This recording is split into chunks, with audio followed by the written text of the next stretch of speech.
ఒకసారి ఈ వీడియో చూద్దాం. నేను నమ్మే రాముణ్ణి, కృష్ణుని, శివుణ్ణి ఇతరులు నమ్మకపోయినా పర్వాలేదు, బోల్డ్ గా ఓపెన్ గా చెప్తున్నా. వాడిని ఒకసారి చెప్పను, వాడిని చెప్పను. నేను నమ్మే యేసుని ఇతరులు నమ్మకపోయినా పర్లేదు అని ఒకసారి చెప్పను. ఫస్ట్ ఆఫ్ ఆల్, హిందువులైనా ముస్లిమ్స్ అయినా ఏ ఇతర మతాల వారైనా మీరు నమ్మకపోయినా సువార్త ప్రకటించే బాధ్యత మా మీద ఉంది. ప్రచారం అనేది కేవలం క్రైస్తవులకు మాత్రమే కాదు, ప్రతి మత విశ్వాసానికి సంబంధించినది. ఇక్కడ చేస్తారు, విదేశాల్లో కూడా చేస్తారు.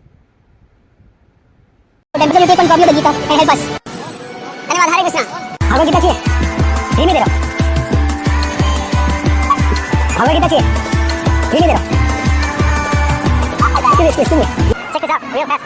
You guys look spiritual. I'm a monk from India. You heard of monks? Yeah, not a monk, not a skunk. I won't hold you up just 20 seconds. Yeah, it's from the... ఎవరి విశ్వాసం వారు పాటించుకోవడానికి, ప్రకటించుకోవడానికి భారత రాజ్యాంగం మనకు స్వేచ్ఛనిచ్చింది. కాబట్టి ఏ క్రైస్తవుడు కూడా యేసుక్రీస్తు వారిని నమ్మండి అని బలవంతం చేయడు. మీ అభిప్రాయాన్ని కింద కామెంట్లో తెలియచేయండి. అందరికీ వందనములు.